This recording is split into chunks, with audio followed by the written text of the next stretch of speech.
बोले गंगा मैया की जय। बोले सत्य सनातन धर्म की जय। बोले श्रीमद् भागवत महापुराण की जय। पतित पावनी कलिमल हारिणी मोक्षदायिनी मंगलकारिणी माँ गंगा मैया का ये पवित्रतम विश्व प्रसिद्ध पुराण प्रसिद्ध तीर्थ हर की पेड़ी ब्रह्मकुंड है। प्रतिदिन श्रीमद् भागवत जी की चर्चा आप लोग श्रवण कर रहे हैं। श्रीमद् भागवत जी के दसम स्कंद का आज 25वां अध्याय है। आपने 24वें अध्याय में श्रवण किया कि भगवान ने किस प्रकार से इंद्र की पूजा बंद करवा दी और स्वयं गिरिराज गोवर्धन पर बन करके और स्वयं ग्वाला बनकर पूज्य भी स्वयं बन गए और पूजक भी स्वयं बन गए। अब इंद्र को पता चला कि मेरी पूजा तो कट गई। जिन लोगों को भेंट पूजा लेने की आदत पड़ जाती है वे उस पर अपना हक समझने लगते हैं। देना तो यजमान की इच्छा है, अपनी इच्छा से देता, परंतु यदि वह कभी किसी कारणवश न दे तो भेंट पूजा के लोभी लोग उन पर गुस्सा करने लगते हैं। यदि कोई किसी पुरोहित को प्रत्येक महीने 1000 रुपये देता है और वर्षों बाद वो रुपए भेजना बंद कर दे तो पंडित जी उस यजमान पर खुश नहीं होंगे, नाराज हो जाएंगे। वे ये नहीं कहेंगे कि उसने इतने वर्षों तक रुपए भेजे, बड़ा अच्छा किया, बल्कि यही कहेंगे कि अरे राम राम, उसने रुपए पैसे भेजने बंद कर दिए, कैसा कृपण है। लेकिन जो अच्छा पंडित होगा, संतोषी ब्राह्मण होगा, वो यह कर के खुश होगा कि भेजने वाले ने जो भेजा बहुत भेजा, उसमें बड़ी श्रद्धा है। इंद्र देवताओं को भी ब्रजवासियों ने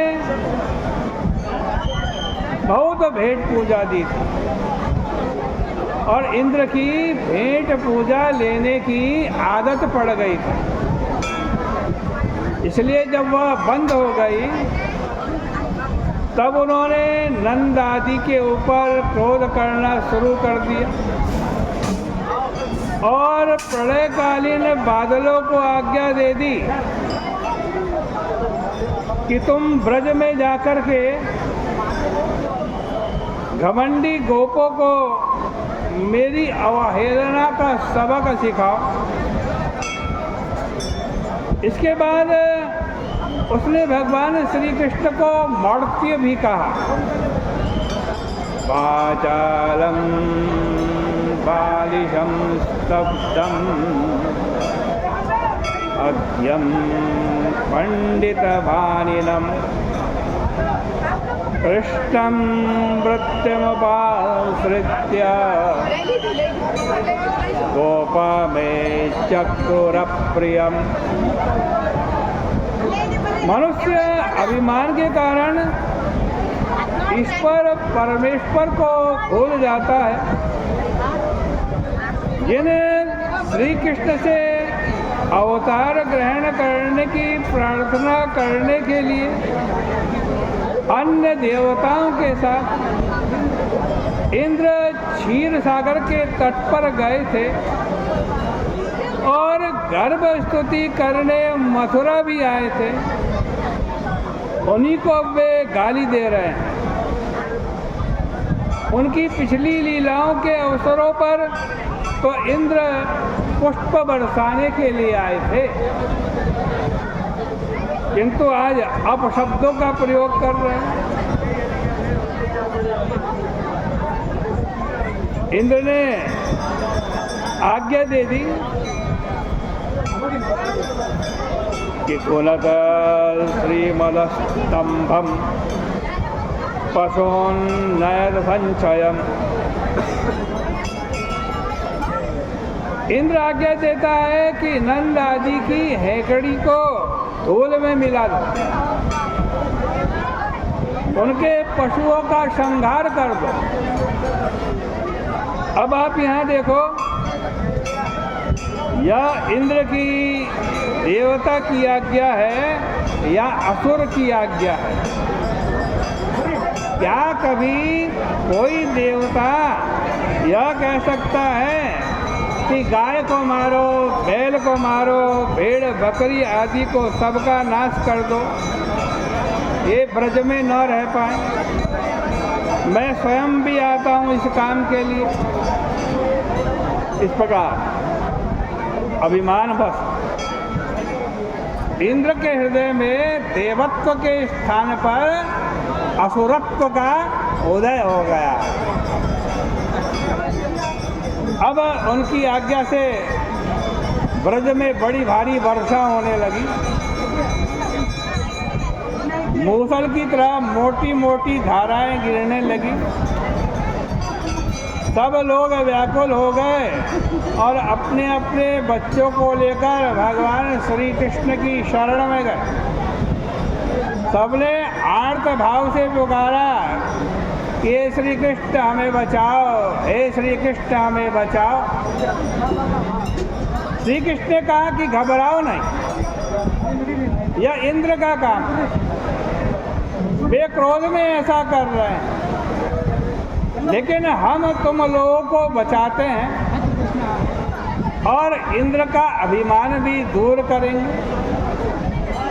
साधु में, सद्भाव युक्त पुरुष में अभिमान नहीं होना चाहिए, किंतु इंद्र में यह अभिमान आ गया है, हम इसको तोड़कर छोड़ेंगे।